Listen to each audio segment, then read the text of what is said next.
Let's see if this all works. Can you hear me? Yeah, unfortunately, we can hear you. Oh, we're live, sorry. Okay. Unfortunately, they can hear me. Oh. Yeah, thank you. Hey, welcome, everybody. Thanks for coming to the monthly town hall with the mayor and our police chief and our fire chief. Lots of familiar faces. Because of that, we get a lot of the same people that come month after month, which is great. We love having you here.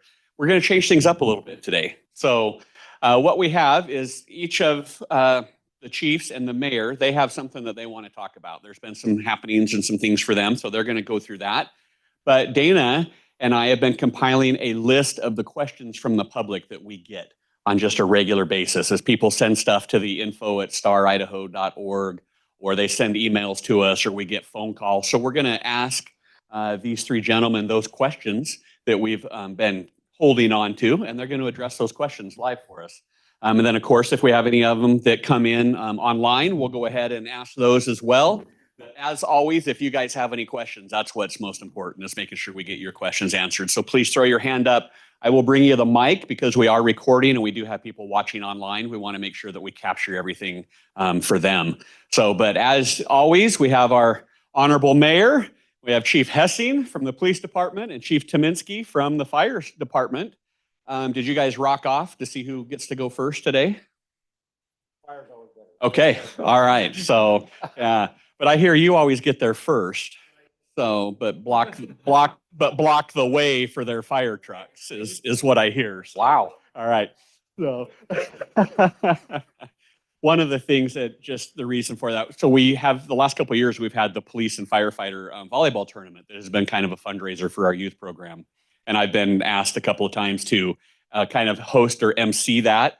So I've learned all kinds of jokes that these guys have between each other, and it's been really fun to see their banter and how they get along with each other. So that was some inside joke there a little bit too. But it sounds like you're going first, Chief Tominski. So the time is yours. All right. Thank you. Thank you, everybody, for coming. A lot of familiar faces. As you probably are aware of, our boards have put on the ballot again the levy increase. So just like there is questions that they're going to ask that I don't know what they are, but it's okay. I'm going to try to answer a few questions that often come on social media.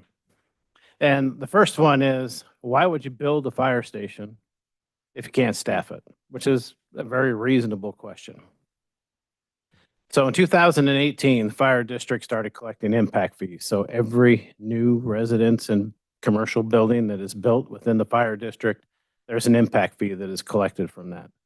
Those impact fees are collected. They're restricted funds. They can only be used per state statute for buildings and fire trucks for the fire service. So we have collected those fees. We collected enough to build that fire station. That fire station was in our capital improvement plan before the dreaded House Bill 389, or the great House Bill 389, however you want to look at it, the property tax reduction bill. And we looked at it. We had a lot of conversations with our board about going ahead and building that fire station at the rate that construction, come on in.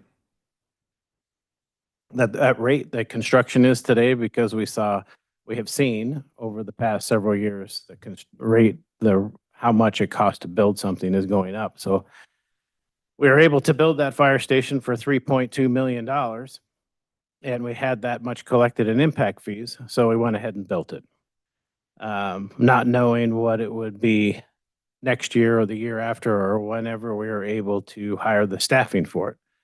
So that is the reason that we built it before we had the staffing.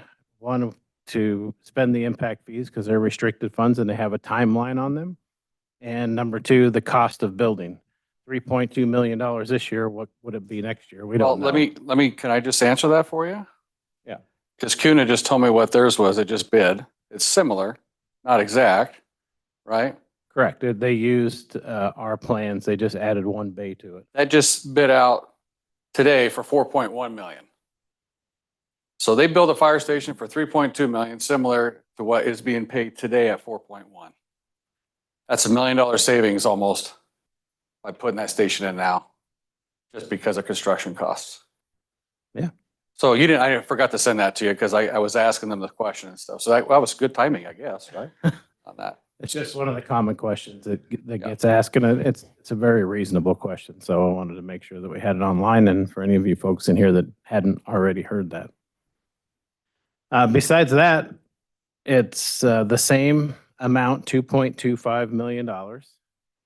That cost will cover the cost of the firemen that go in it with their equipment.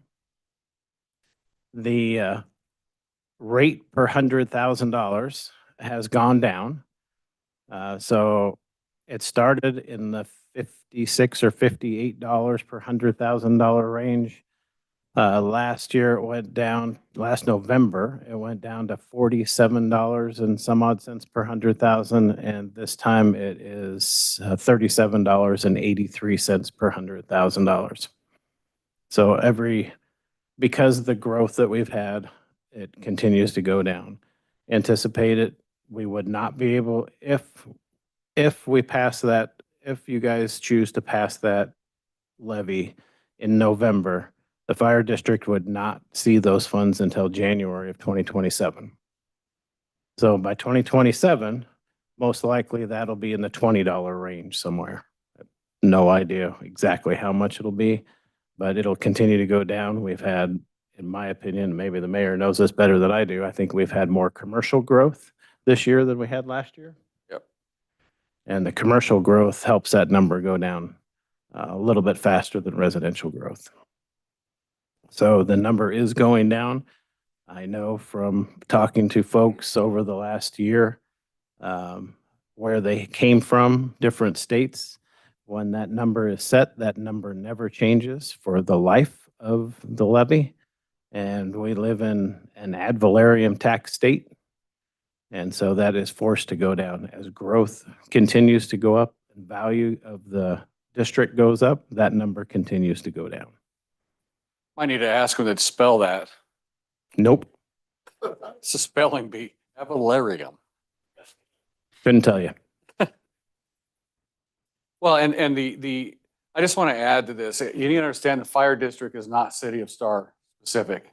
The fire district is a district that encompasses the City of Star, the City of Eagle, Ada County, and Canyon County. So it's a big chunk of land, right? And so that levy is being requested of all those people within that district in those areas. And so like part of Villanova, that big development you see off of Beacon Light down here, just past Highway 16, all of that is part of that district, right? And so there's a lot of value being added amongst all those different parts to the total taxable value that causes that number to drop every year on that. Correct. Oh, hang on, Ryan's got to run over here with the. Sorry. So I know that, well, I understand that insurance rates for the homeowners is based on availability of fire districts, fire hydrants, all of that. If that station isn't staffed, how do you have any idea how that will affect our homeowners insurance? So that's a great question, and we're going through that process right now. So in every 5 to 7 years, the Insurance Rating Bureau, it is not a government agency. It is an organization that rates the fire district and then gives that information to the insurance companies. So currently today, the City of Star is at a 3. And the farther you go out in our district to the Gem County line, the higher that number goes up. And the highest or the most expensive insurance rate is a 10. So we're being rated right now. As a matter of fact, just before I came here, the operations chief sent the whole packet to the Insurance and Rating Bureau. On Wednesday, they will be here to look at all the facilities, look at all the equipment, and reevaluate us. That's when I'll be able to answer that question. So I don't know that they'll have it done before the next town hall meeting to tell us what the new rating is, but we're hoping that it stays at a 3 and doesn't go up to a 4 or a 5, but they will not give you any indication. I can tell you that the water system, our hydrant system from Star Sewer Water is superior to most cities. We have oodles of water in our hydrants. It's great. All of our equipment have all the equipment, all of our fire trucks and ladder truck have all the equipment that is required by the Insurance and Rating Bureau. The pumps that are in our fire trucks all meet the requirement. The difference is the population has over doubled since the last time that we have been rated. So that is the big question that is out there today. I apologize, I don't have the answer for it right now. No, that's a good explanation though, so you understand that process and what's going on, right? They go into a lot of detail when they have a questionnaire that goes to our dispatch centers. So our dispatch centers call processing time, how long it takes to get from the moment you call 911 to the time that the apparatus that's sent is actually sent. That's part of their rating. Our water system is one of the big deals, but those two things are right up there with population. And I'm just going to answer this question real quick first too, though. Everybody has been questioning the tank that's up on the hill. That's part of our sewer and water systems. It's another 750,000 gallon storage tank that helps with all that on that end of the river. Okay. So just like we're separate from the city, like the mayor said, we're also separate from the sewer and water district. The sewer and water district, we work all together, even though we're separate taxing districts. And for the growth to happen up off of Highway 2026 and Star Road, the requirement was the water. So without that tank, we have just enough water to take care of residential, what the Insurance and Rating Bureau would have for residential, but we couldn't support any commercial. So that is the reason that the sewer and water district had to add that tank. That tank will give the ability to grow commercial up there on that corner. And it also, they have a well going in off of Canada between Joplin and 2026. I had to think about that for a minute. Another well up there that helps service all that. Yeah, sorry, go ahead. That's okay. Yeah, so the levy that's going to be on the ballot, is it just Star in Middleton that vote for that? No. So I can back up a little bit. I guess not everybody has probably heard me every time. You said that it was also good for Eagle and, and all that stuff. So that was my question. So I'll go back just a little bit and tell you a little bit about the Middleton Star Fire districts. So we are two separate districts. So the Star Fire District is 55 square miles, which encompasses a portion of the city of Eagle. It would be their eastern part of their eastern border. All of the city of Star, unincorporated Ada County, a piece of unincorporated Canyon County, and then a very small portion of the city of Middleton on the Middleton's west side. So those are the only people that will be voting on the levy that would be on the ballot in Star, in the Star Fire District. And then in Middleton, we have 110 square miles. There is a levy increase on their ballot that is separate from this one. So that is the voters that are west of the Star Fire District in Middleton, all the way to Gem County line, across the freeway a little bit and to the river. That's the Middleton Rural Fire District. So what we do is we operate as one fire district, but we have two separate boards with two separate budgets that make two separate decisions on levy increases. The need is the same there, but you folks that, unless you live in Middleton's fire district, will be voting on the Star Fire District side. Has nothing to do, the funding will not go to Middleton at all, just like if Middleton's was to pass and Star's didn't, none of that funding can come into the Star Fire District. They are totally kept separate. We just have a joint powers agreement to operate as one. And what that saves you as a citizen of Star, just like it saves the citizens of Middleton, is overhead. So I'm the fire chief of both fire districts.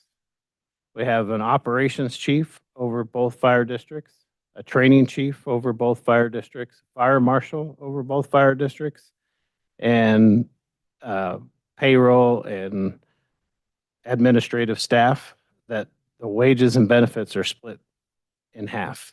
So Star pays half and Middleton pays half. So that saves each district about $500,000 a year, not having duplicated administration 6 miles apart. That's the benefit that you get from it. You don't get a benefit funding wise other than that. And then Star or Middleton doesn't get any benefit besides the savings of the overhead. So I want to go back to answer your question though, just to make sure you understand. Everybody within that 55 square miles votes on that levy. Regardless if they're in those parts of the city of Eagle, if they're in that 55 square miles or in the county, or that little section of Middleton, I forgot about that little section of Middleton, or All City Star, everybody in there votes on that same levy. Yeah. Does that answer that though? They don't. Yeah.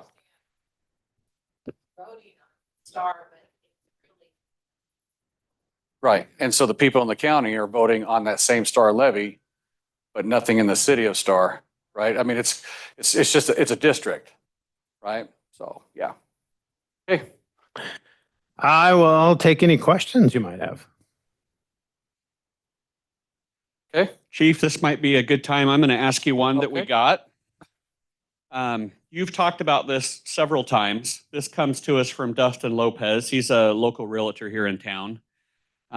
His main question is, why 2.2 million? Why is the levy 2.2 million for an additional 12 firefighters? So there's a whole bunch here in his question, but he went through and found an average firefighter salary, what PPE equipment is, what retirement, all that is. And he came out to somewhere around 1.5 million, not 2.2 million. So I think it'd be important to just explain, why are you asking for 2.2 million? So it's 2.25 million, and that does cover the cost of 12 firefighters. So our goal, our plan was to hire 9 and get them trained and all equipped. The cost of 9 is $1.7 million. I'm not proud of it, but I will say that unfortunately, our firefighters are now the lowest paid firefighters in the valley. So I don't know where he gets those numbers, but I mean, I'm happy to share them with him if he wants to come in and sit with the district administrator and go over all of that stuff. But to staff 9 is between 1.6 and 1.7 million. To outfit a firefighter, if we get every piece of equipment brand new, and then we try to do that because it has a life expectancy of 10 years. So to put something on a firefighter, number one, if it's turnout gear, boots, helmet, and all that kind of stuff, they got to be the exact size. And we've joked about having to hire one firefighter and hanging up a set of turnouts and say whoever fits in them can have the job. But that's a joke. So we're going to outfit them with all brand new equipment. I mean, the set of turnouts now that we use to go into a fire is over $5,000 for the set. The SCBA, the breathing apparatus that we have that we wear on our back with a mask and a regulator and so on and so forth is $8,500 Per firefighter. per firefighter. And then there's other pieces of equipment that go along with it. Then after we got those 9 hired, trained, and operating within our system, within the next 2 years, we would hire the next 3 to make the 12. That is about $2.1 million, if I remember. I don't remember the exact number. So we are about $100,000 of slush. So why would I ask for slush? Is because I have no idea if we're ever going to get public safety bailed out of the property tax reduction bill. And if we don't, and it's an unfortunate fact, I will be sitting here in front of you again when our growth grows like it has, and I have to open up another fire station. I will have the impact fees to build that fire station. I will be able to buy that fire truck, but if nothing permanent gets fixed, I will have to come back and ask for another levy increase to hire the people.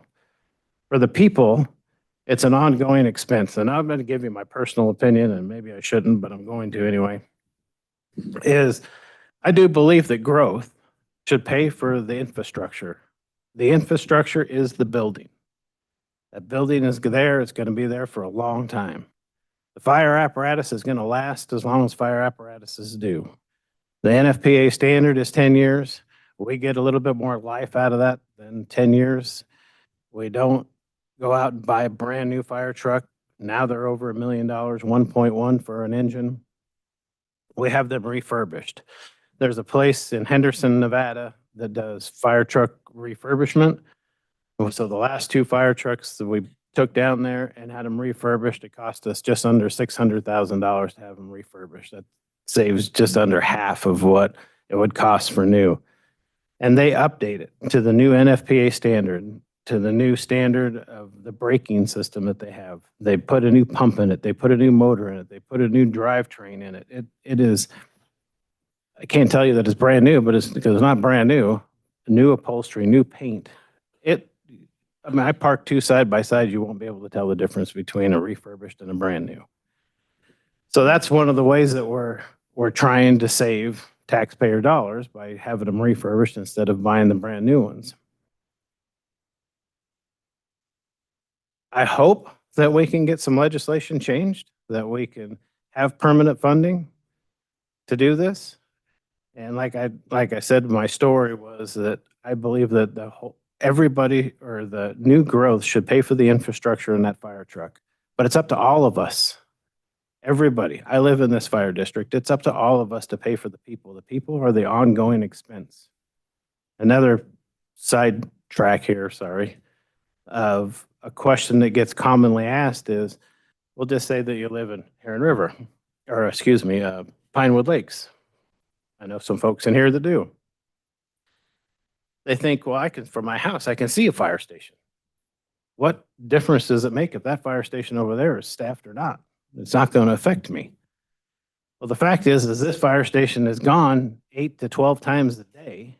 And every time it's gone, you just have to assume that it's gone for almost an hour on a call, emergency call of some sort. Sometimes they're longer, sometimes they're shorter, but we'll just say on an average. So when those fire trucks are gone, that fire truck is in that great big building. There's only one with one crew. That's all there is. When they're gone, that fire station over there is going to be the fastest one to respond to your subdivision.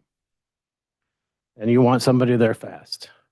If that fire station doesn't get staffed, the next one's going to come from Kingsbury or from Eagle if they're available. If not, it'll go to the next station out, which will be in Middleton or Meridian. It's the most animated I've seen them. So really and truthfully, it adds 5 to 7 minutes to response every time it goes out farther. Our goal is to respond to emergencies in 5 minutes or less. If you live in the city, and then people that live outside the city know that the farther they live out, the longer that response time is going to be. Okay. Again, part of that was my personal opinion, but. So, and we just have one more. It's actually a whole bunch, but it's something that we've received from many citizens here in town. You've addressed it before, but we'll just address it now because we've received a bunch of those questions. I remember growing up, so back when Eagle Road was 2 lanes, that's a long time ago. A lot of my friends' dads and even family members were volunteer firefighters. Sure. So the call would go off on their pager. They would jump in their car, hit their little light, and drive as fast as they could to the fire station. So are volunteer firefighters an option?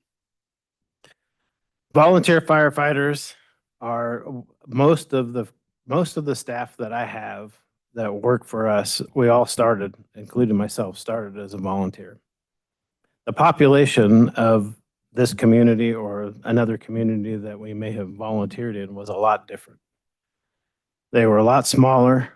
They didn't require as many calls, or as many calls were coming in every single day. And most of the businesses, like, we'll just talk about Star, all the businesses were right here. Everything was right here. Most of those businesses let their employees leave, go across the street. Fire station was right here. Once before it was here, it was next door at Steve's Auto Repair. So that was the first fire station. This was the second fire station, and now we're down there at the big building. They used to be able to run out of the Merc or the lumberyard or whatever was here at the time, jump on a fire truck and go. Today, it's not like that. The requirement to even be a volunteer is no different than being a full-time fireman. And I get in small communities in rural Idaho, that's still all you can get because that's all there is there. But we have a larger population that work and a lot that are retired. So we have a lot of retired fire people that live in this community and within the fire district, and even in the Middleton Fire District. And I've had conversations with them. I went to coffee with them before in the past, and we've talked about it. And that key to that is, and those people that have that experience are retired. So when I need a water tender driven to a grass fire or a structure fire outside of the city where there's fire hydrants, I need it right now. I don't need it in 30 minutes, or I don't need to be able to, or I don't have the ability to call. I have the ability, everybody has a cell phone now, to call somebody, but hey, chief, I'm on the 12th hole. You know, I got a few more holes before I can go. Or I'm at my favorite fishing hole in the mountains or hunting or whatever. And it's just the reliability isn't there like it used to be. That is the biggest reason. If I had a way to start a successful volunteer system here in this town, I would definitely look at it. That and the cost of the equipment. We do not have the ability in our budget anymore to replace equipment like we used to be able to replace equipment. Chief, I have two quick questions. One's a follow-up. So you said $37 per 100,000. Is that per value of a house? Taxable value. Okay. Yeah. Just wanted to clarify for myself. And then I've heard a lot of sentiment that people are not in agreement with the levy, that they don't want to pass a levy because they feel like another levy is going to come right behind it. You're just going to keep asking for more and more and more. Not you necessarily, but the government in general. So I'm wondering, if a levy doesn't pass, are there other options? What's the next option? Well, the fire district is 97 to 100% reliant on property tax. So fire districts are considered a special district in Idaho. They don't have what you call ordinance authority like a city or a county does. So we can't implement fees onto people. We can't charge because we have property taxes. The things that we can charge for, and we do charge for, are so minimal that they don't give us enough money to even pay for that position that it funds, like the fire marshal's position. He gets to charge for plan reviews. State statute says those plan review fees are the hourly rate of the person doing the review for a reasonable amount of hours. So that's like, what's a reasonable amount of hours? I mean, they take a couple hours to do. So it doesn't bring that much income in. Daycare inspections, we can charge for daycare inspections. I think it's state statute says it's $25 or $35. Fireworks stand inspections, we can do those. We do commercial buildings and fire sprinkler inspections in commercial buildings and residential as far as that goes. But it is the rate per head. So we can't raise that rate to be astronomical amount, like for a fire alarm, one of these little alarms that are in here, wherever it might be, is like $4.50. So you talk about a commercial building, unless you get into a school or something like that, it's very, very minimal. The only other thing that we get a very small portion of is sales tax. And the most this fire district has ever got in sales tax is about $160,000. in That's a called year. revenue sharing through the state. But when I first came to Star as the fire chief in 2013, we got $25,000. So it's a minimal amount. So to answer your question, I don't know of any other way. I have seen people put on social media, get a SAFER grant. So a SAFER grant's a federal grant that I can hire firefighters with. They pay 100% of wages and benefits if you get chosen to get one of those grants for 3 years. You have to have the funding to staff them after that. That is one of the questions in that grant, is how are you going to sustain these people after the 3 years? Today, I can't. I can't answer that question, so I can't apply. I can apply, but they'll reject it because I can't I'm answer. going to just go on to that. The city of Meridian is now asking for a $5 million levy increase to pay for the public safety from the hiring that they did from the Savers grant. You know, they have money in the bank that they could cover with, but now they're going asking for a levy increase even after the grant. So the grant is only a temporary solution. You still have to have a permanent solution when you get to the end. All right. We go to, well, that's a 30-minute deal. Nice job. Sorry. No, take up some time. All right. Hey, all right, Chief Hesse, you've been over there. You've gotten smacked a couple times as by Chief Tominski while he's been animated. So it's your turn. You got a lot of witnesses. We got report filing. We can do. Like Chief Tominski said, we're a lot faster, so I'll make mine a lot shorter than 30 minutes. So real quick, there's a few newcomers here today. Just for Star Police, so City of Star contracts with the Ada County Sheriff's Office for their police services. It does a couple of things for you. One, it's a big budget saver. If you compare us, which we're 22,300 people. 22,380. 22,380 in the City of Star. You compare us to even Garden City, budget-wise, our budget is about 2 million less than their budget, but they only cover about 12,000 people. So it kind of gives you an idea of how much savings there are in that contract. I kind of have two roles. I am assigned as a chief of police here for City of Star, but I'm also a lieutenant with the Ada County Sheriff's Office. So I have meetings with the sheriff and with their captains and their lieutenants over there, which gets me in the know of what's going on. And I come out here and I have meetings here in the City of Star. So I'm in a lot of meetings throughout the week. But it actually is a phenomenal contract. And the nice thing is we do have, so with the brand new contract, the budget's been approved.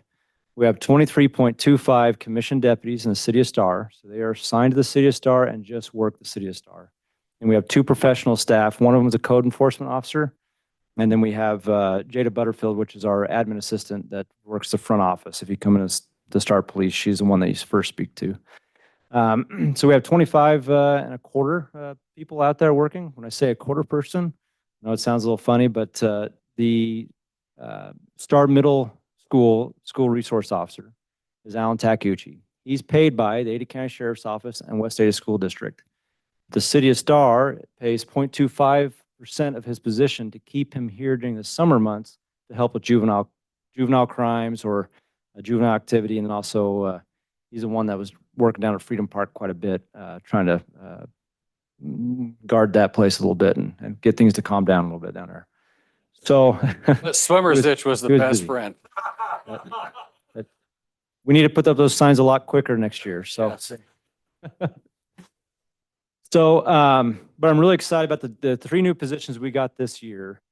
We have two patrol positions that are going to come on board come October 1. Now, it'll take us a little time to fill those because of training and those type of things. But hopefully we start seeing people. Another nice thing, the contract is, if I was running my own police department, it'd take almost a full year, about 10 months to get somebody hired through the post, which is the police officer standard training for Idaho post. And then off of field training, it takes almost about 10 to 12 months to get somebody off that can fill a patrol car and actually come out here. Starting October 1, I'm hoping by end of January, we have both those positions are filled. So you can see that it actually cuts down quite a bit on the training. So that's the other positive there. But the other thing that's really exciting that one of my biggest concerns, as you guys can see in the news, is school shootings. They just had one over, I think, over in Minnesota. Was it Minnesota? Yeah. And that terrifies me. and I look at Star Elementary School, which is right now, except for Star Middle, but Star Elementary, only elementary school we have until Liberty Elementary comes on board in a year from now. Independence. Sorry, Independence Independence. That's right, Independence. I better not change the name here. Independence. But we don't have a school resource officer for that school. And that was one of my biggest fears if anything ever happened to those kids. So we got creative in the last couple of years and putting a detective that worked out of an office out of there. That worked somewhat, but it still didn't provide exactly what a school resource officer does. So talking with the mayor and with the city, we ended up actually hiring a SRO, where we will, come October 1, it's funded, to have a Star Elementary School resource officer. And so I think that will be a huge benefit to the city of Star. That person, we already know who it is. He's already applied. We've accepted him. We just got to backfill him on patrol.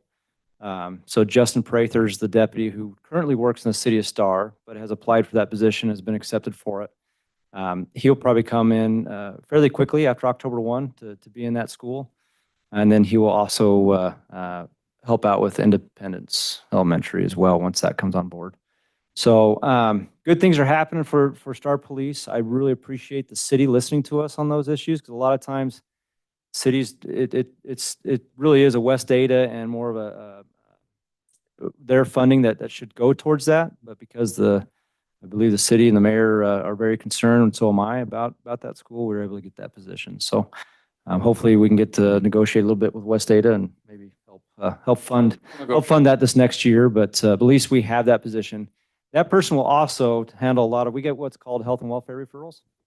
And so anytime somebody feels like a child's in danger or something comes up in the schools, whatever it might be, we get referrals to go and check on kids. Well, that Star Elementary SRO will actually be taking on that rather than one of my person crime detectives, because we have three detectives. Two of those are person crimes. Those health and welfare referrals takes quite a bit of time. The nice thing is the SRO already knows a lot of the kids, because obviously they're going to school there, and he can quickly jump on that and investigate that. So he'll kind of take a bit part of that off of the current detective's plates. So that'd be good. But I can keep going. I'll open up for questions, or if Ryan, if you have any questions as well, I'm happy.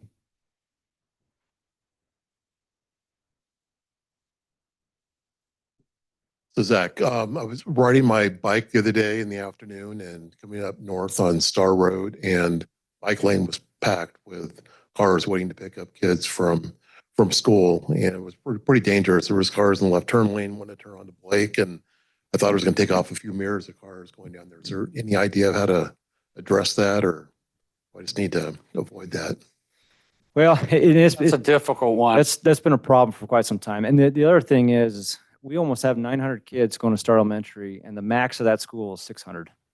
So that kind of tells you the demand, that why I'm glad that the mayor and the city pushed as hard as they did to try to get the new school to come on board.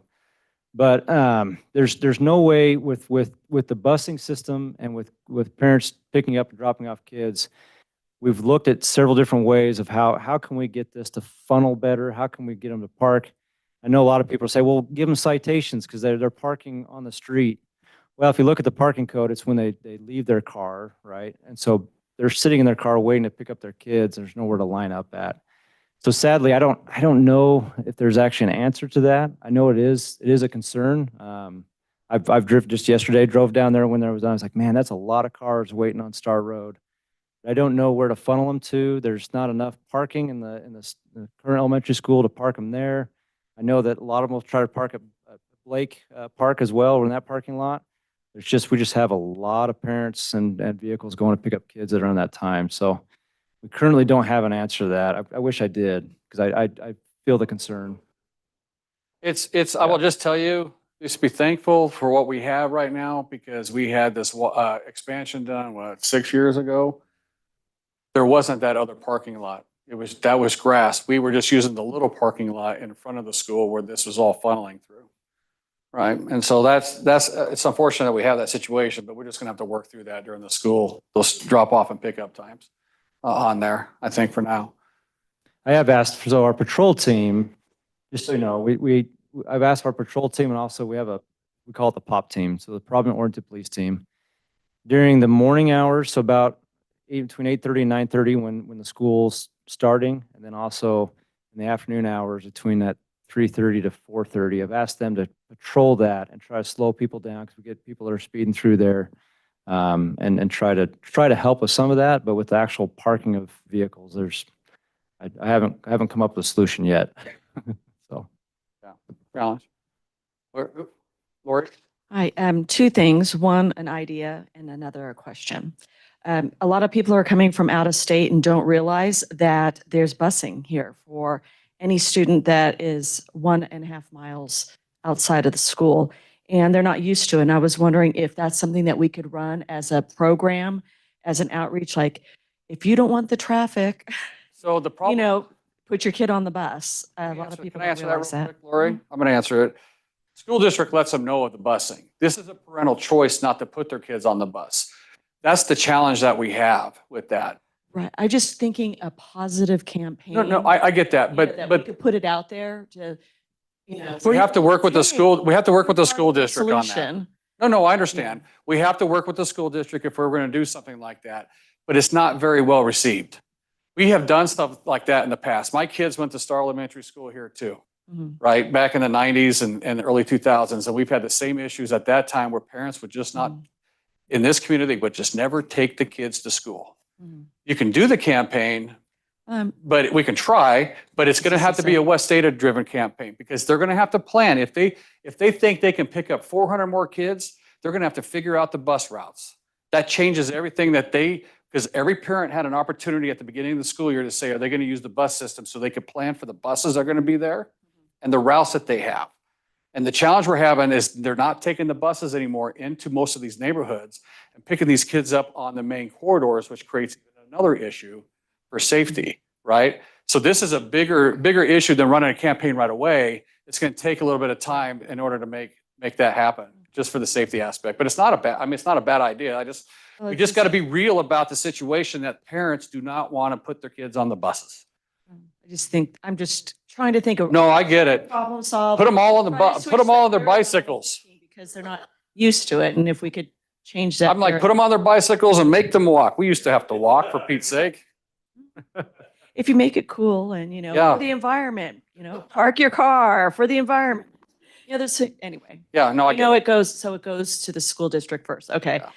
I was just trying to, I'll ask them. Problem I have no solved. issue with asking that. I'm always Yeah. problem solving. Nope. Okay. And then the next one is a lot of the shootings that are occurring are not in public schools. Some of them are, but some of them are in religious schools. Like this one was in a Catholic school. I guess I should know better. How many other public school or non schools do we have, and how are we protecting those schools as well? Because I know, isn't there a Not North in the Star city of charter? Star. I don't think we Isn't there a have. charter school also, North Star? It's That's called not North Star, that's Eagle. It's Eagle. Oh, okay, they Yeah. fooled me with the name. Okay. Yeah. Okay, North Star, North Star. yeah. So we They- only have the two schools to I protect. wish they were in Star. Okay, all right, that was my question. Yeah. I didn't know if we had any other schools. We don't, No, we it's the don't two. right now. There was at one point talk, Lori, of a Christian school coming into the community, but property values got so high that it pushes that out completely. Yeah. So I'm trying to figure out how to phrase this so it comes across clearly, but I know that, well, I'll just be blunt. I manage homeowner associations. Mhm. And one of the biggest complaints we've gotten in the last year are the kids on, well, not just kids, but adults on the electric bikes, the scooters, all of that. Is that something that the state of Idaho would have to look at passing laws on how to restrict that? Or is that something that the police departments can enforce? Now, I'm not familiar with what can be done. I'm just scared to death, and so are a lot of other people, that somebody, especially a child's going to get hurt really bad, and then they're still going to be doing it, so. Right. No, it is actually a big concern. Matter of fact, it's throughout all of, I'm guessing probably all of the country, but all of Ada County. Our exec staff just this morning talked about what do we do about these, electric scooters and different things. So a couple of things. One, we've done, I don't know if you've seen, we've done some social media explaining and educating what what a e-bike is and what a motorcycle is. Because the problem with all the new technology coming out, these darn electric e-bikes are turning into motorcycles than they are actual bicycles. So they actually came out, the Idaho statute states anything that goes over 28 miles an hour, which that's flying on a bike, by the way. But anything that goes over 28 miles an hour is no longer a bicycle. It is a motorcycle. And anything that doesn't have moving pedals, so if it has pegs on it, is a motorcycle. So a lot of these kids, and I've educated parents, because if the parents go out and they buy these motorcycles that they think are just regular bicycles that the kids can ride around on, well, when we see that and we see that they're reckless on it, or we see them just going down the road to ride, we can pull them over, and then we can actually cite the parent for allowing them to drive or ride that motorcycle, because there's a statute that you can't allow your kid to drive a car without a license, right? Well, when we cite the kid, that's the parent just gets mad at us for citing the kid. But when we cite the parent, well, the parent's still mad, but now the parent has to deal with going to court and doing all that. And it's starting to change behavior just a little bit on it.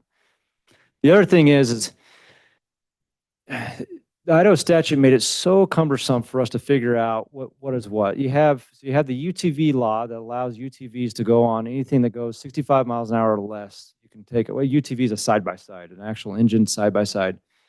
So now, as long as they have the off-road plate, the little white and black placard plate, you can ride anywhere underneath 65. That used to be 55, and it was nice because they could stay off of 16 and most of 44, that kind of thing. But now with a 65, we see those around. But you have to have a driver's license, you have to have it registered, and you have to have it insured if you're going to do that. Well, then we have what they call NEVs, neighborhood electric vehicles. Now, these NEVs are anything that goes up to 35 miles an hour, and there's no difference between it and really a golf cart, except that it can go 35 miles an hour, and a golf cart goes 25 or under, right? And so we have to figure out, well, is it an NEV, is it a golf cart, all those things. But if you're still riding that on the road, all of them, if you're riding them on the road, you have to have a driver's license, you have to have it registered, and you have to have it insured. Those things. Yes, all of them have to have turn signals. Now, for the NEVs, they have to have turn signals. For golf carts, I believe they can still use hand signals. They can do that. And I don't think you have to have a golf cart insured. NEVs, you have to have it insured. So there are some little different stipulations. So he has a flow chart in the car. Yeah. Yes, no, yes. And We follow literally that do. down. We do have a flow chart because when they opened this up, this is back in 2020, 21, somewhere around there, when Idaho statute came out and allowed UTVs to be more present on the road the way they are. Well, then they had to come out with what an NEV is, and then what a golf cart is, all these different things. And for a while, a lot of parents thought, well, it's a golf cart, my kids can drive it. Well, that's not true. If your 13-year-old kids out there driving it, they'll either be cited or we'll cite the parents. A lot of it is just education purposes of us saying, hey, you can't do this. And it's actually surprising to some that you can't do it. But it is an ongoing issue. We are enforcing it more and more. Matter of fact, I think our Providence police team just 2 weeks ago, that was their main task for the day, is to go and pull these kids over that are on these bikes, educate the parents, and let them know you can't be doing this. We see, I don't know if we don't have the Greenbelt problem yet. It will come here eventually when the Greenbelt comes through. But we sign an MOU. So City of Star, Meridian, Boise, City of Boise, Garden City, and Eagle, and then unincorporated county. We all signed an MOU that is the same. We can now cite people for reckless driving on the Greenbelt. And so if there's no speed, because there's hard to tell how fast you're going when you don't have, right? But if you're cruising and you're passing people like crazy, we can now cite you. And the penalty, the fine, everything across the board is the same. Because the problem is the Greenbelt goes in and out of jurisdiction so much, or say you're a unincorporated county guy, you don't know if you're in a city of Meridian or city, so now it's all across the board the same. So we're trying to crack down the best we can on a lot of this and educate, but it is a problem. We've seen these kids and they jet into traffic. I mean, it's a problem. So hopefully I kind of answered a little bit of that. Yes, they do. I'm trying to think on motorcycles. Yes, you do. I'm trying to think if I don't think we can enforce bicycles or e-scooters, but if it's a motorcycle, you have to wear, anybody under age of 18, you have to wear a motorcycle. And that includes passengers on UTVs or on these NEVs too. They're supposed to ride motorcycles or supposed to be wearing a helmet. That's a state law. I'm just gonna say, I mean, I just saw stuff about somebody inventing the Star Wars speeder that goes, and then we're gonna have kids in the air doing this at some point. How do you enforce that, right? I mean, everything's evolving so much on there. She pointed at you. Yeah, that's right. That's right on there. So, and I just want to just City of Star, we have several goals. One officer to 1,000 people, 17 or less crimes per 1,000, 4 minutes or less response times. Am I missing some? That's the three. The three. Yep. Did I say four or three? Yeah, three. Three. Yeah, I think that's our goals right there. And we do a really good job. Our crimes per 1,000, I think we're down in the 12, 13 range, somewhere in there on that. So our model is working. So the 1 to 1,000, you'll see the national, I think average is like 2.5 or. So now nationwide, it's 2.7, but the Northwest territory of our country, of the United States, is 1.9. 1.9. And so we're operating at 1 to 1,000 and it's working. Imagine what it would cost us to operate at a higher rate on that if it was bad. And part of that is we live in a wonderful community. I mean, we love when people come out. We want to hear the concerns, and we live in a community that people want to be engaged. But the other side of that is we're extremely proactive. If you look at our calls, we handle about 2,400 calls a month, and about 1,900 to 2,000 of those calls are proactive calls. That's us making traffic stops. That's us getting out talking to kids, us doing security checks at schools, those type of things that we're extremely proactive because we're not going call to call to call like some other agencies are. We're able to do that more proactivity calls where we're hopefully stopping these kids on these darn e-bikes and educating them and taking the time to do that. So. Yeah, cool. You have a question for him? Oh, well, no, I was just gonna say you did it. You were a little bit quicker, Kaminsky. All right. Oh, good job. So if there's no other questions, then Mayor, I'm going to give you one that Chief brought up to kind of lead into some of your stuff. But he was mentioning the numbers of students at the elementary school. All right, we'll start there. And we've talked about, we have all the cars that are parked out on Star Road. We've been getting quite a few questions lately about the portables that the elementary school has installed and are currently using. Can you talk a little bit about why we're using portables and kind of what the plans are? Yeah, we'll talk several things on the school thing. Let's just first of all say that we're very thankful that we were able to get West Data to build this school. $24 million elementary school, 0 property tax dollars paying for that. That you can thank the state legislature for. It'll open in the fall of 26.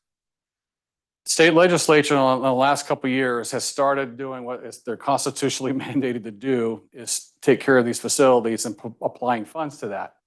West Data School District got north of $100 million because they're the largest school district in the state, and they're taking 26, I think it's 26 million of that. That's building that elementary school out there. Thank you.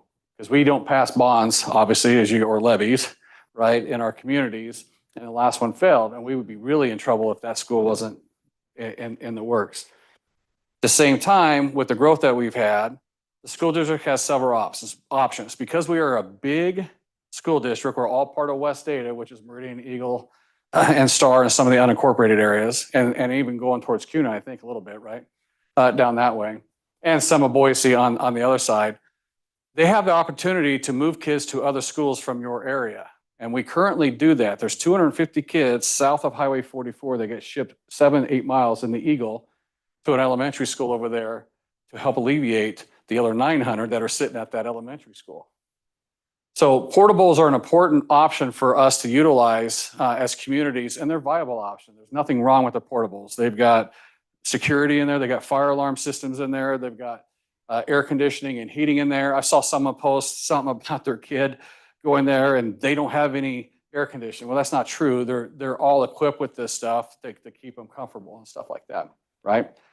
We had to help them because the elementary school, I pointed at him because his wife is the librarian over there too. So she's got a lot more work to do, right? But we, as those enrollment numbers continue to come in, we had to really quickly get a portable put in. Usually it takes several months. We were able to accomplish that feat working with West Data School District in a week on that, when they finally found one out of Oregon that they could bring in, and the Victor, our fire marshal, was able to work with them on the system that was coming in to make sure that it was operational and ready. And we just sped up the processes with the permitting for them so we can get these kids in these portables so they weren't learning in the hallways. You have a constitutional obligation to educate.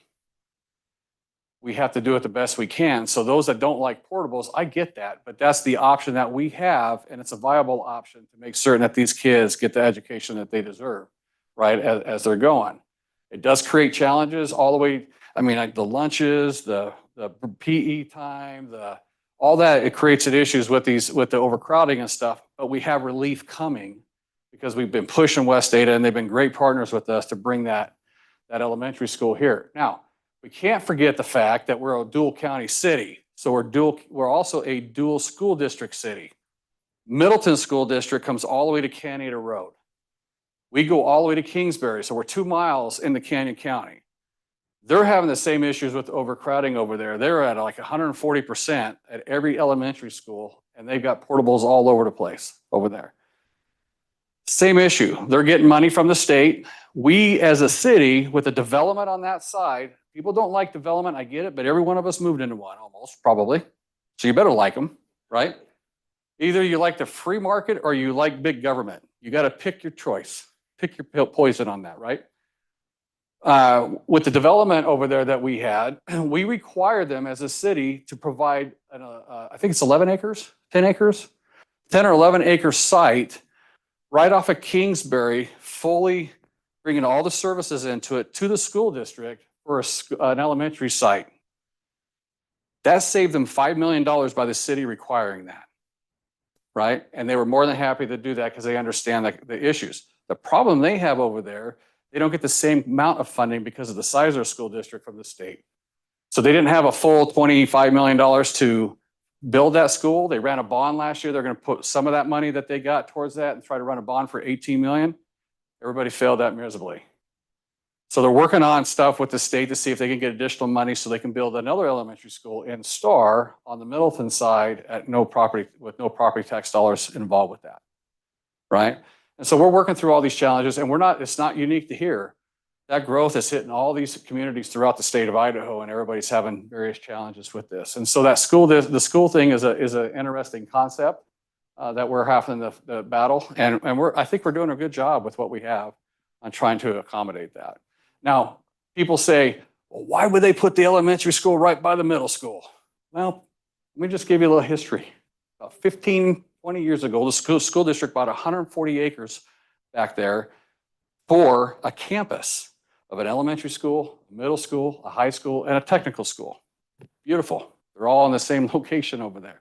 Does it create some challenges around it? Absolutely it does.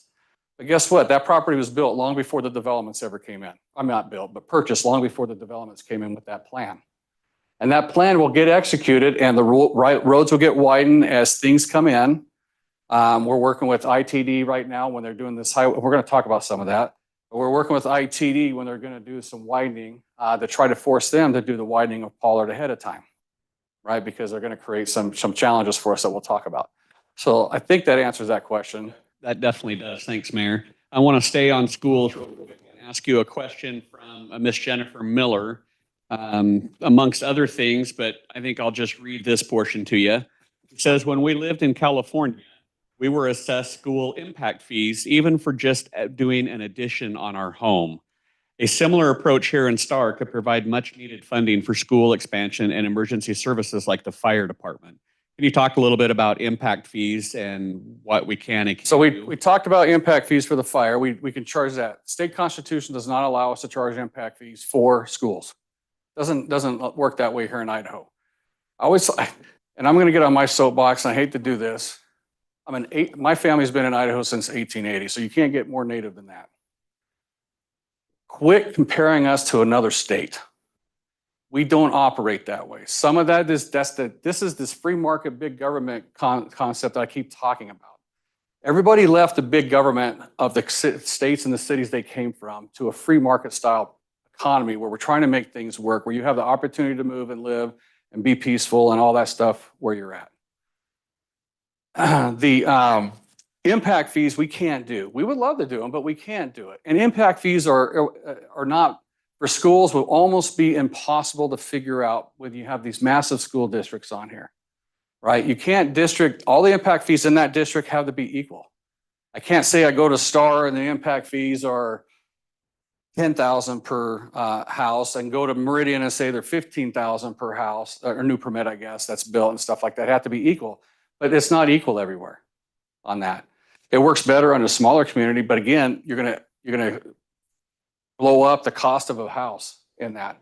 And I'm just gonna tell you from a local perspective, for those of you that are not local, it's very painful right now because our kids can't even buy a house. They can't afford properties in this area because properties skyrocketed so much. And the more front end fees that you add to these houses, the harder it is for these kids of ours to get into these homes, right? And so you'll see a little divide between what you had in the previous community and what we've always done in Idaho that's been pretty successful is support our school districts, support our fire districts when we have the growth and stuff like this. And unfortunately, guys, the only thing we have to pay for these services is taxes. Either it's income tax, sales tax, or property tax. There's no other way to pay for it. It just doesn't fall off a tree, right? So that's my soapbox on it. I get people hate it. I don't like taxes, but I also understand that there's a necessity and a need to pay for the services to provide to have a civil society, really, and a safe society in here. So, but impact fees are just not an option on the schools. Impact fees are not an option for state highways either. It's the two things that you can't charge impact fee for in the state of Idaho. We do have impact fees and park impact fees we have here. We're working on a police impact fee right now to help pay for facilities. We have a fire impact fee we collect. ACHD was just here. We have a highway district impact fee. We have a Canyon Highway District impact fee on the Canyon County side. People pay already in the city of Star about $25,000 just to get a permit. It's one of the highest in the region. So the fees are being front loaded, but it's equipment related and facilities related, not personnel related on any of that. Just so we're all clear. Is that a good enough? Getting off here. There you go. Let me get off that box. That a kid. On All right, there. no, that was great. Thank you, Mayor. I have some more questions, but they're transportation related, so I think maybe you'll answer. So I'm gonna pass. Yeah. So I had a citizen come in and talk to me and say, "Hey, it'd be great if you can put something out every month that talks about transportation, right, and stuff like that." So we started doing this a couple months ago. I'm going to give you a sheet right here if we want to pass some of those around on here that talks about all the various transportation projects that we have going on in the Star area. And I'm going to tell you about some very painful projects that are going to be going on very quickly. Well, they're started already, and stuff that we just learned about today on there. Holy cow, it's warm in here.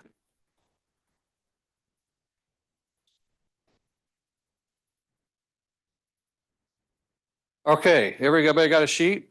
So we have three different highway or roadway entities that we deal with. The city of Star does not have its own road department.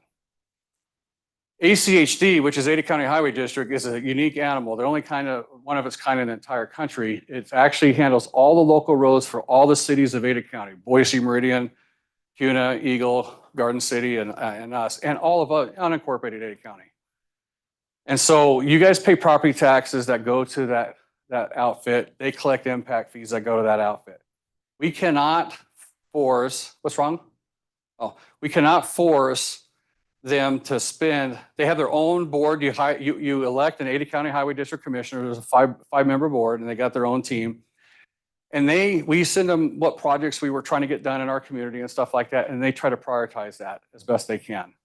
And Star has been so underserved for so many years, and we've been fighting with them like crazy because they've collected so much in impact fees from us that have been used in other areas.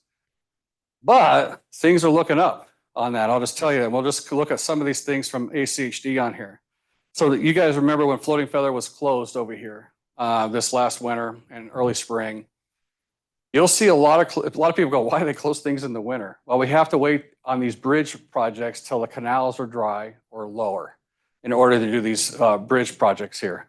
And so they replaced that bridge and did some sidewalk work and allowed sewer and water to run some lines and stuff through the road down that way last winter. And that project was about $4.3 million, just so everybody's aware.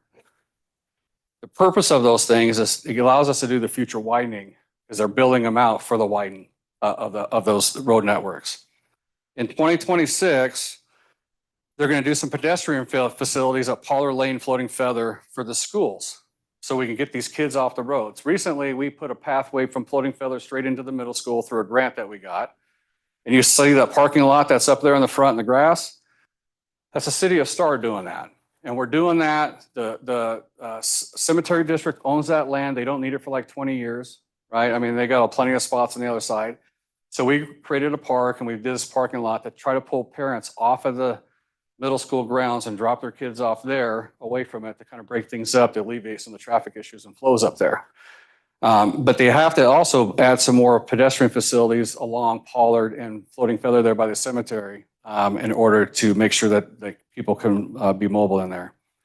We did have a enhanced pedestrian facility on Star Road from Highway 44 to the river that was going to start next year.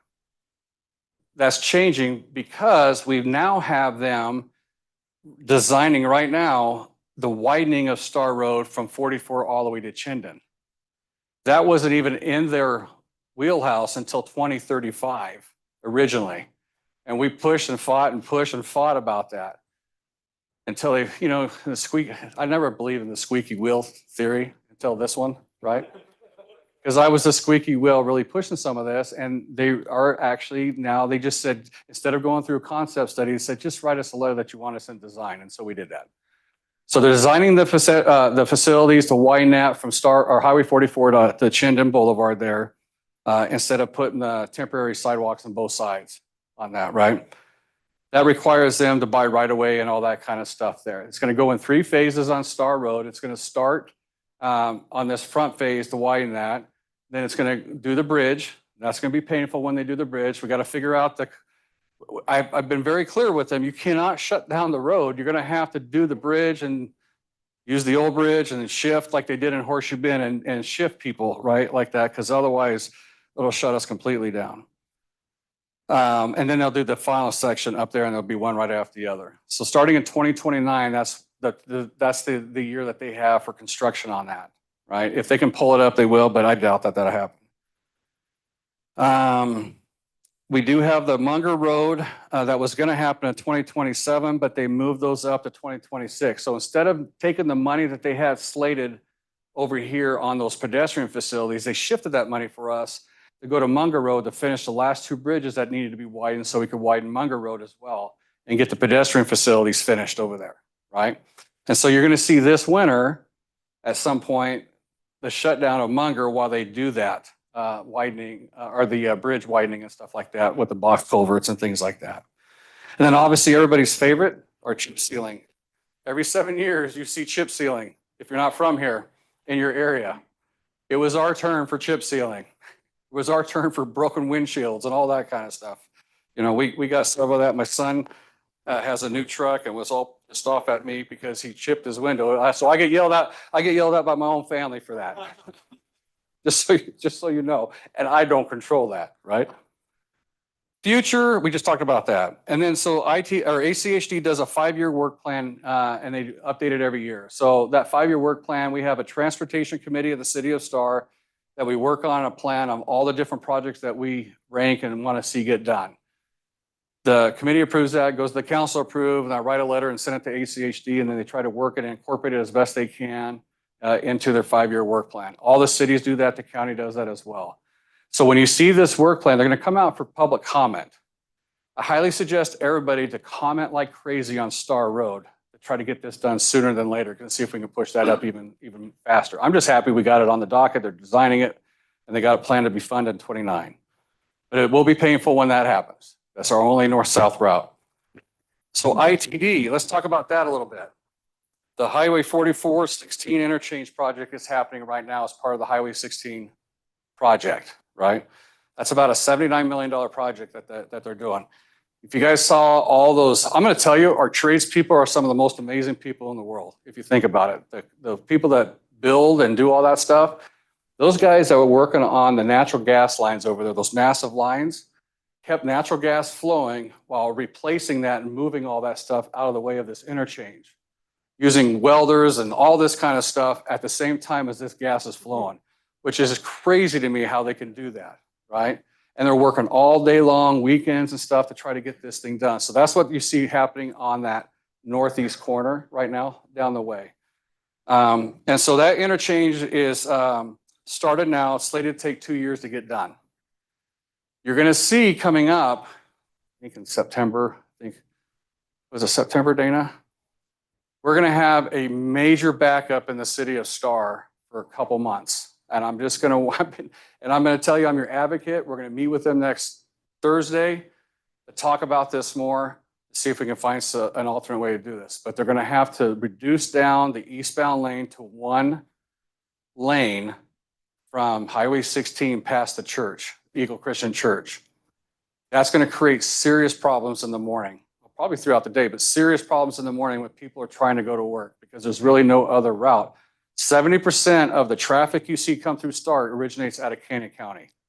It's not Star traffic, it's Canyon County traffic. We're going to try to work with the city of Middleton and try to get some messaging out to try to tell these people, get Middleton Road, get on 2026 and go instead of coming through here. Because now we also have school going in session and almost all the kids, every kid south of Beacon Light Road goes to Waihe High School, right? The kids. And there is a line of cars, if you haven't been in it in the morning, that goes from the light all the way past the river typically. And now you put in this single lane road and everybody trying to funnel up that way too. We're going to have some problems. I already told them I'm the guy that's going to get yelled at about it. Not anybody else. It's going to be me that's going to get blamed. But I'm going to let you know up front that this is a problem and we're going to see these different shifts as this project goes on. And we're supposed to get a better timeline, I think, on it next week. Okay? But that's an important project. Then they're going to widen in 2026-27 timeframe, Highway 26, Chinden Boulevard up here from really the Phyllis Canal, because they extended that to the Phyllis Canal from Star Road all the way to Middleton Road. So that's going to be a 4-lane segment when that's all done from the freeway all the way into Boise from there, right? So that's another big construction project that's going to impact us. Then this section that's right in here, they moved that up to 2027, during the time as they're getting ready to shut down, open up the overpass here at 44 and 26, or 16. Too many numbers, right? Highway 44 will get widened here in the city of Star in 27. They originally had that pushed out to 29, and we worked really hard to get that moved up to 27. And some of that was part of the federal.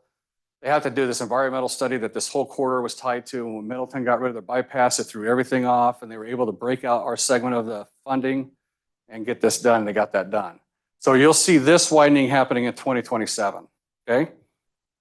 And then Palmer Road and Highway 44 down here. That's the signal's going to go in 27. They're in the design phase right now. They got right-of-way purchases that they have to do. And so they have that funded to start in 27. So anybody that's back there in the Moon Valley development, what do we call that now? Riverstone, yeah. It was Moon Valley when we were hearing it up here, and that's stuck in my head, right? But anybody in the Riverstone development, that relief is coming to be able to get in and out of that traffic. What you're going to see though is Short Road here while this construction goes on. Short Road is going to get limited to right in, right out traffic only. You won't be able to do any left out traffic while the construction is going on. Everybody's going to have to go all the way down to the end or go down to Palmer and try to get out, just so everybody's aware of that. That will save some life for now, right? Save some lives. And then ITD has advanced part of their projects going from Highway 44 on 16 all the way to Emmett. So they are going to widen the section from 44 to Beacon Light Road in 27. They're going to start that in 27. So we'll have Highway 16 will actually funnel all the way down with 4 lanes to Beacon Light. What that means is Floating Feather, we're losing complete access to Highway 16. It'll be an overpass over to the city of Eagle, and then you would have to go down to Palmer to get out and get on the state highway system. But at that time, we'll have a light as well, right? So, and then they have in 2029, the pathway that's going to connect the Greenbelt system. When we're talking about this MOU, they're buying the right of way right now. They have 75 pieces of property they have to buy the right of way for. But that Greenbelt will connect from the Stillwater Development Eagle all the way to 16, which we already required that Riverstone to provide that path to the river. come across, and we're working on the different bridges and stuff right now. So you could be able to go from Star Road to Lucky Peak here in a few years. That'd be kind of cool, right? And now we have e-bikes. I won't have to die from riding on that. So all in all, there's $250 million in transportation projects happening in our community that's going to benefit our community. It's going to be painful. You just got to be honest about it. It's going to be painful, but we'll get through it. And when it's done, we're going to be so well off. And I'm just thankful. And I told you, I'm just thankful that this is all happening here, right? That we finally got all the love that we needed in our community to get these things done. Oh yeah, sorry, So what's going on at Beacon Light and 16 right now? Oh, so Beacon, okay, so that's a great question because I had to ask that question because no one said anything to me on that, right? So the Beacon Light in 16, that's part of the Valnova development requirements on Highway 16 that they have to add these extra lanes down there right around Beacon Light and 16 on 16. So it's gonna be like a Excel lane off of Beacon Light going that way. And I think they have one going on the other side as well. Yeah, that's what that's from. Because I was like, did they start that project really early? It's just kind of strange, right, on there.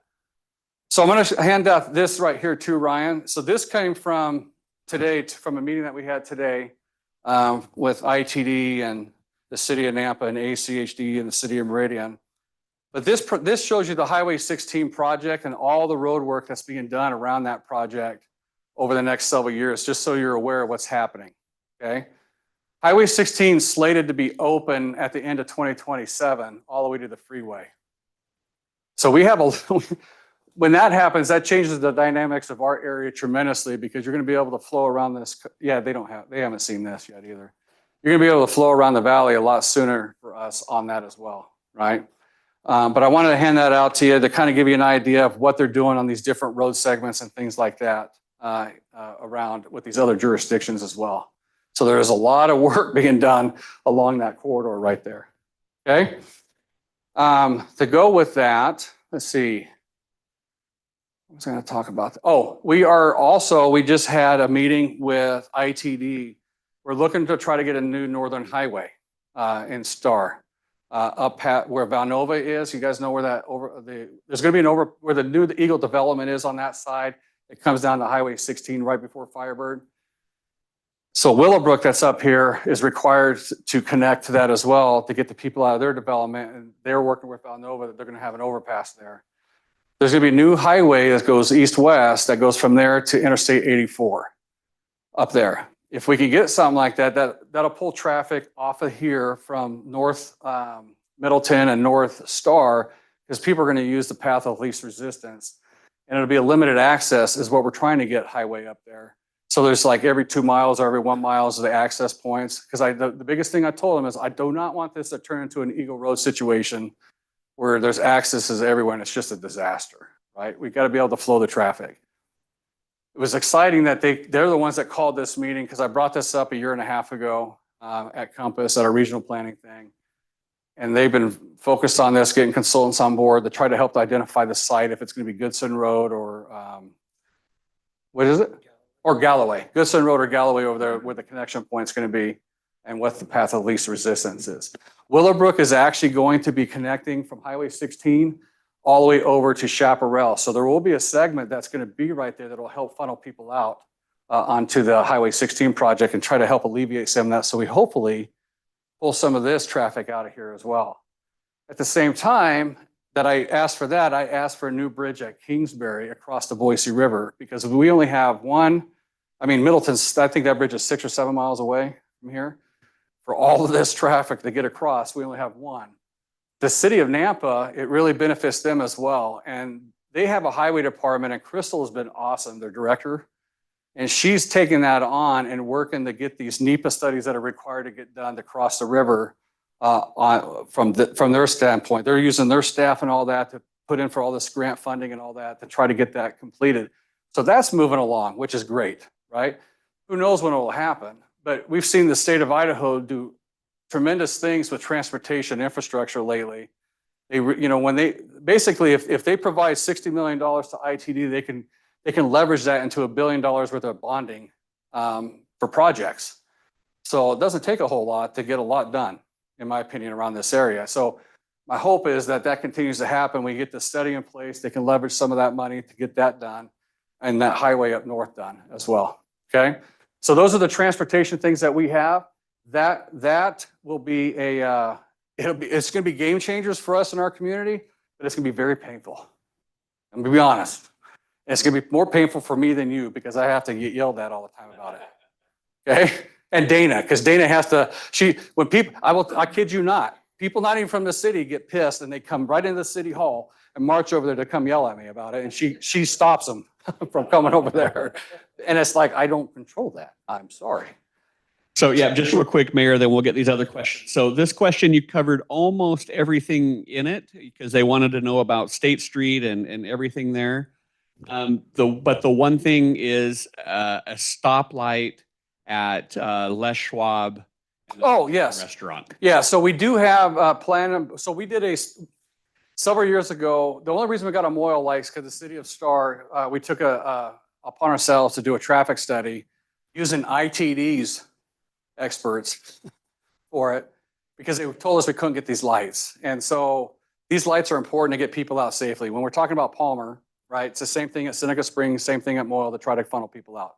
I know it slows things down, but they got to work through the process on syncing them up so it flows, right? But they got to get some data.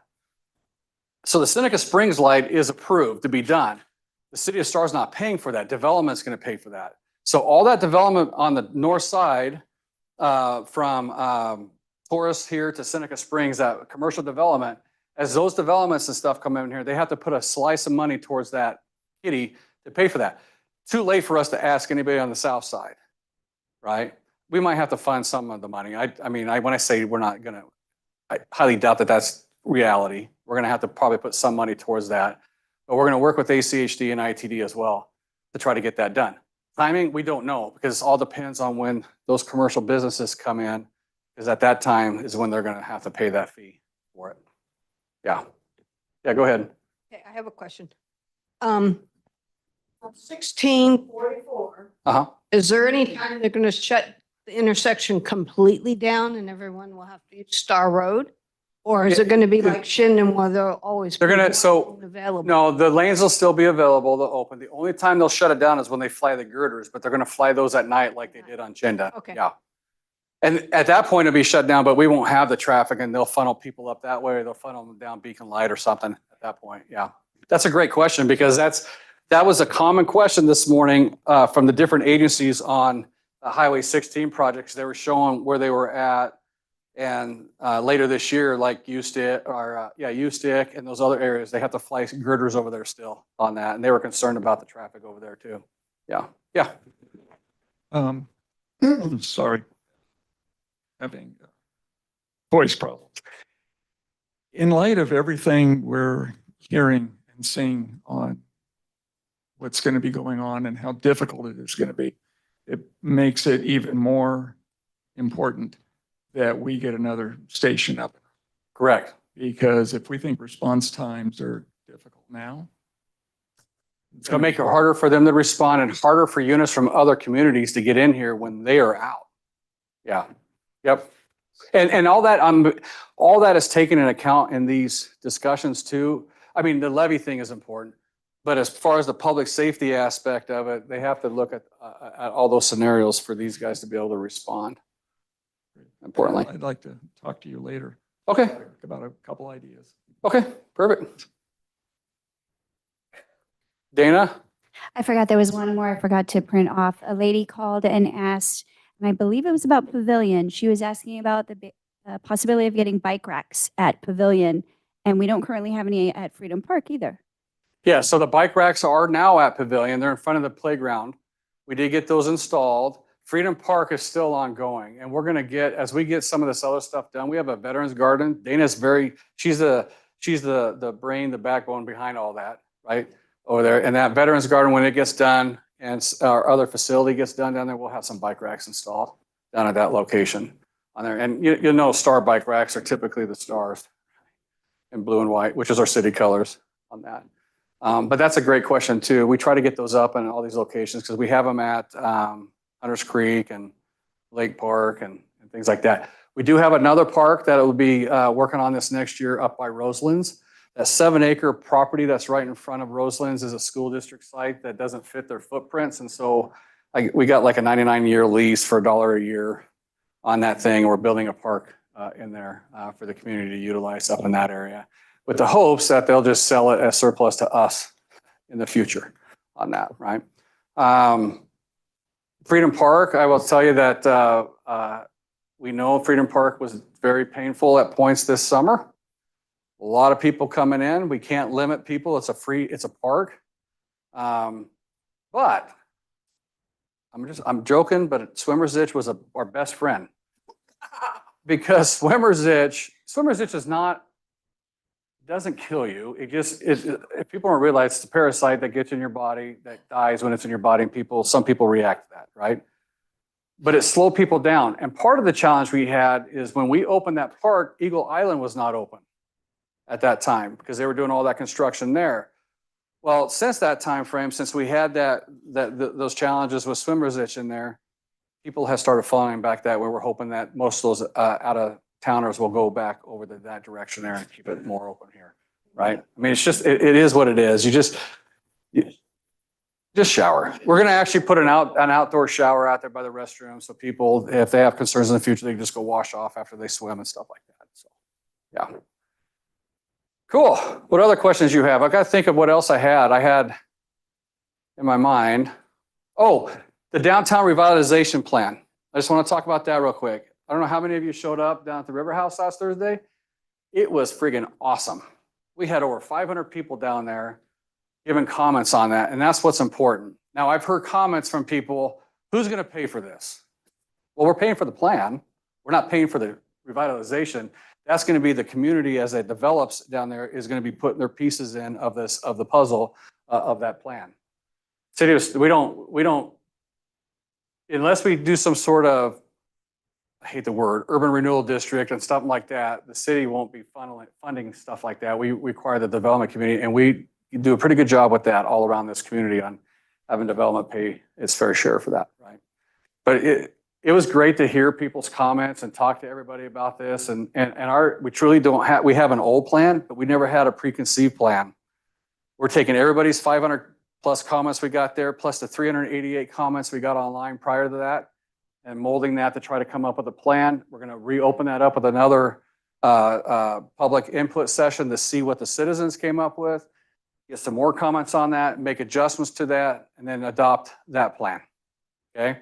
And then we know because we have a lot of pressure right now. People want to do different things down here, but we got to have a clear vision of what we want that to look like, because that's the core of our city right now, right? We've only been a city since 1997. We don't have the true downtown core like every other city in the state of Idaho has. So we're creating it, right? This is our turn to create this facility. And I will tell you also, next year is our 250th birthday. I am doing a time capsule for the 250th birthday. And so I'm going to reach out to the citizens. We're going to try to seal it at the new Independence Elementary School to be open in 50 years. And that's a great thing, Independence Elementary School. We had a big battle on naming that thing, and we won with that one. I figured there's not another Independence Elementary School in the state of Idaho. Just so you know, I don't think there was one in the whole region when they were looking it up, right? But what a better 250th birthday of the United States than open up the school at the same time, because I really want those kids to be involved with that and put stuff in there as the first kids in that school and things like that. So, yes, I didn't even see him hand you the mic. Sorry. Hi, two things. I was privileged to be a part of the Citizens Committee working on the fire district this last go around. I'm going to be a part of it again.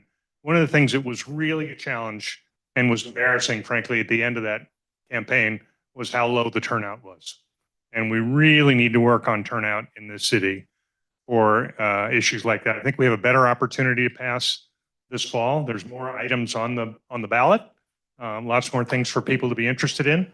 So I encourage you, two things: that you can be a part of the Citizens Committee, come and participate. Second, I was just at the informational meeting with the chief and Robin Ward, the administrator, the other day. We had 25 or 30 folks in there. The most powerful part of that hour was when Maxine McCombs came up and told her personal story about when she had a heart attack, how quickly the fire department came, how they took care of her. And I think she had a follow-up issue, but she had a great personal story. We kind of focused in the last campaign on the fire can happen here, but it's really the emergency It's calls. emergency And medical. think about it being your emergency call and how quickly you want somebody to come. Yep. And then second issue was recently we had a proposal to create an open air RV storage lot on Beacon Light. And that's a piece of property that, as I understand it, is Ada County land, not city land. Correct. Yep. But the 3 subdivisions in that area work together to get the amount, over 100 letters of opposition.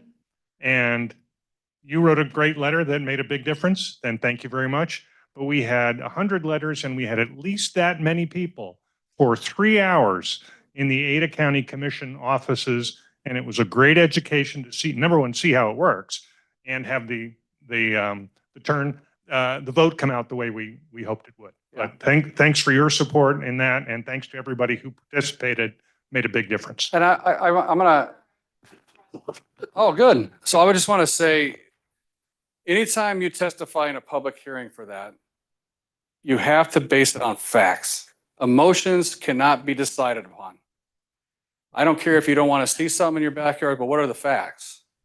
Does it follow a plan or does it not? Does it follow code or does it not? Because private property rights are very big in the state of Idaho, right? As they should be.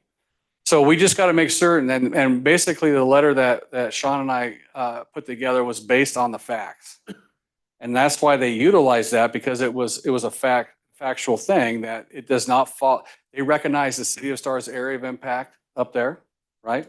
And that it doesn't follow our plan as a community for that area. Now, I will tell you what's fun. I'm being facetious here, but what's funny is hearing people say, I was expecting houses. I want more houses because I get yelled at about too many houses, right? But it's pretty interesting to see the different comments and stuff like that on there.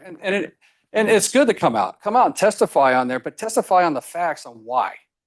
Don't come and testify on emotion and things that happen elsewhere and stuff like that, because we can't base any, it goes the same here. We can't base any decision based on the motion ever, because then you violate that person's private property right. It could be challenged, it could overturned by the judge, and then we could all end up paying for their project anyway, if that happened. I just want you all to be fully aware of that on any testimony that you decide to do.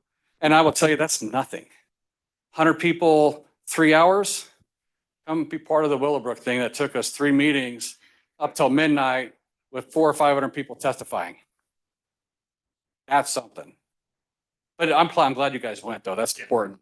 Yeah, go ahead. Okay, I just want to add something to your comment about the low turnout.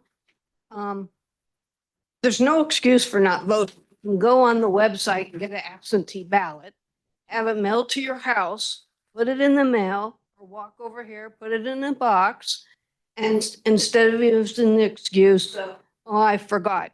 You can mail, you get them like a week prior, I believe. You can mail it and get it done, because you never know, at work, you're going to get held up. You're going to be in traffic. Yeah. You're going to say, oh, I don't want to stop. I'm too tired.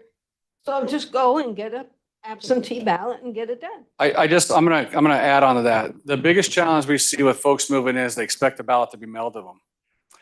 That doesn't happen in Idaho. It will not just be mailed to you unless you go request it to be mailed to you.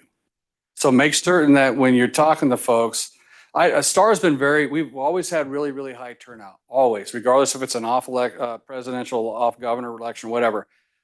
That last one was really, really bad. That's the lowest, I mean, just in the area, and that's unfortunate, right? Get out and vote. I mean, that's part of why we're here for 250 years, man. I mean, is that opportunity to be able to go out there and do that kind of stuff, right? I hate this thing. I just wanted to add too that this last election was the first time that we had early voting here at Yes. Star City Hall as well. And we will do that again for the next election. And that's 2 weeks before the election. Is that all happening right here still? We're in going this to do it room? here in Yeah. the PMR again. Yes. So if Yeah, you we used to can't have to have the for some mobile reason- trailer come for a day or two, but City Hall. early voting will be here for 2 weeks if you need to go do it early and you want to do it in person, right here. Yeah. Cool. Thank you guys for coming. It's 5:03. I think Lori's the only one that's going to make it home in time because she got a bike. Everybody else is probably driving. You'll take the shortcut. If you guys have any questions or anything, we're always open for questions. you know, on stuff like that. So I appreciate you guys coming. I hope you got some information. There's a lot more going on.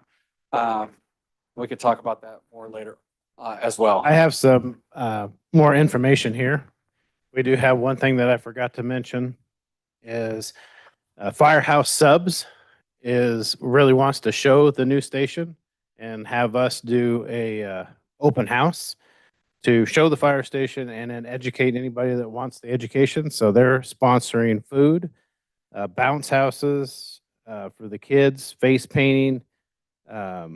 Sparky, the fire dog, will be there, and then they lined up Buster the Bronco from Boise State to show up, and that is September 19th from 12 to 3.